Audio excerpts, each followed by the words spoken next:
Hai. Halo teman-teman semuanya yang menonton, kami dari Universitas Internasional Batam. Di sini kami akan mempresentasikan tentang ujian akhir semester tentang pelajaran digital marketing yang dibimbing oleh Ibu Erilia Kesumahati, SSI, MM, APT. Kelompok kami terdiri dari 5 orang. Yang pertama ada Windra, saya sendiri Winson, Sylvia, Stanley Vernovsky, dan David Putra Nugra. Dan yang pertama akan dibacakan oleh Windra. Nah, ini Kopitiam Pojok 55 adalah UMKM yang kami analisa. Menurut info yang kami dapat, sebelum kita melakukan pemasaran, pelanggan yang sebelumnya sekitar 80 sampai 100 orang sekarang meningkat menjadi 100 sampai 130 orang per hari. Nah, selain itu juga dalam hal pemesanan juga meningkat dalam hal pemesanan makanan dan minuman. Next. Nah, selain itu, perkembangan dalam jumlah pelanggan semakin meningkat, mulai adanya pelanggan-pelanggan baru yang datang, walaupun hanya beberapa. Dan pelanggan-pelanggan baru itu termasuk kalangan anak remaja, apalagi COVID-19 di Batam mulai menurun. Banyak pekerja mulai beraktivitas seperti biasanya, dan banyak para driver online yang singgah sambil menunggu orderan datang. Next.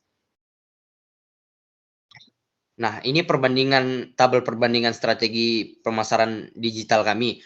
Dari yang pertama jumlah pelanggan yang tidak terlalu banyak sebelum kita melakukan pemasaran, yang sesudahnya pelanggan mulai bertambah. Terus jenis umur pelanggan yang biasanya sebelum kita melakukan pemasaran rata-rata umur 40, sekarang pada kalangan remaja sudah masuk. Terus omset usaha rata-rata sebelum pemasaran omset 1 juta sampai 2 juta, dan setelah pemasaran omset bisa sampai 1,5 juta hingga 2 juta ke atas. Nah, terus yang keempat itu jenis daerah pelanggan.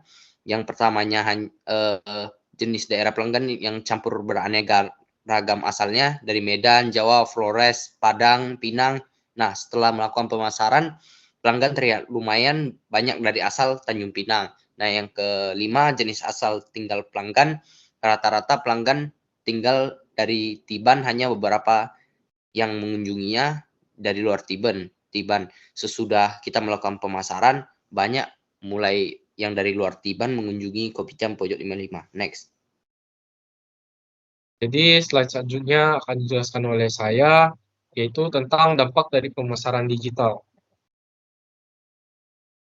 Jadi yang pertama itu dapat memberikan peluang yang luas kepada pengusaha kecil, karena mereka dapat melakukan branding di media sosial dan memiliki peluang untuk bersaing dengan perusahaan lainnya. Yang kedua juga, mereka mampu menghubungkan penjual dengan pelanggan melalui internet tanpa dibatasi oleh ruang dan waktu.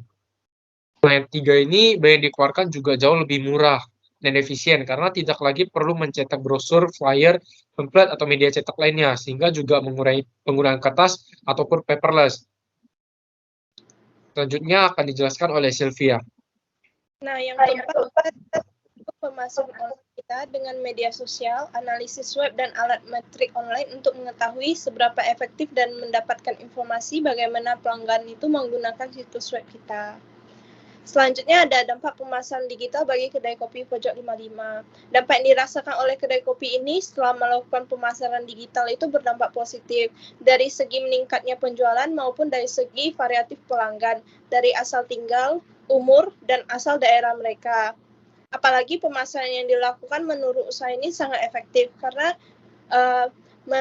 tidak memakan waktu, ruang, dan uang. Jika melakukan pemasaran seperti dahulu sangat memakan biaya, waktu, dan tempat. Oleh karena itu, kedai kopi Pojok 55 sangat ingin mencoba lagi dalam melakukan pemasaran digital yang selanjutnya. Next slide, itu ada strategi pemasaran digital yang sudah dilakukan oleh kedai kopi Pojok 55. Slide selanjutnya akan dijelaskan oleh Stanley. Oke, yang pertama itu ada konten marketing. Jadi strategi ini tuh udah dilakukan sama kelompok kami sewaktu UTS. Jadi kami memilih hasil yang cukup baik yang diterima oleh kedai kopi Pojok 55 yang sudah kami lakukan di media TikTok dan YouTube. Sekarang kelompok kami itu ingin mengembangkan konten marketing. Kami lebih sebelumnya memperkenalkan tempat makanan dan review singkat makanan yang dimiliki usaha ini. Konten berikutnya kami ingin berinteraksi langsung dengan pelanggan dan menanyakan kenyamanan saat berada di kedai ini. Next. Lalu kami juga akan melakukan promosi di GoFood. Di sini juga sebelumnya kami sudah melakukan upaya dalam meningkatkan penjualan melalui dalam segi online, yaitu dengan membuat diskon di beberapa menu yang tersedia di GoFood. Jadi perencanaan kami ke depannya, kami akan membuat foto makanan dan menu itu lebih menarik, dan keterangan makanannya itu lebih spesifik, dan menu di dalam GoFood itu lebih dilengkapkan lagi dan membuat diskon yang lebih banyak lagi dalam menarik perhatian pelanggan. Next. Berikutnya ini adalah strategi pemasaran digital yang belum dilakukan oleh kedai kopi Pojok 55. Akan dijelaskan oleh David Anugrah. Baik, ini akan saya jelaskan tentang blogging. Jadi kelompok kami itu menggunakan blogging dalam memperluaskan kenalkan kedai kopi Pojok 55 ke kalangan yang lebih luas. Kami memilih blogging ini karena memberikan informasi yang berkualitas yang dapat membantu pelanggan untuk mengambil keputusan dan dapat membangun kepercayaan kepada pelanggan. Oleh sebab itu, kami ingin menerapkan strategi ini ke kedai kopi Pojok 55 agar memiliki media pemasaran di mana-mana saja. Next. Yang kedua, endorsement. Strategi ini akan kami lakukan terhadap influencer lokal, karena jika melakukan endorsement lokal akan sangat membantu kedai kopi Pojok 55 dapat memperkenalkan kedai ini ke masyarakat yang lebih luas lagi. Alasannya adalah kami masih mau menggunakan strategi ini karena memiliki kendala dalam budget, ya, jadi menunggu kedai kopi Pojok 55 memiliki budget yang cukup untuk endorse influencer. Next.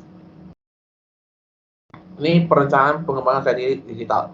Minggu pertama, melakukan konten TikTok dengan berinteraksi langsung dengan pelanggan untuk menanyakan review tempat dan menu. Yang kedua, melakukan perlengkapan menu di Gojek dan melakukan promosi yang menarik di Gojek.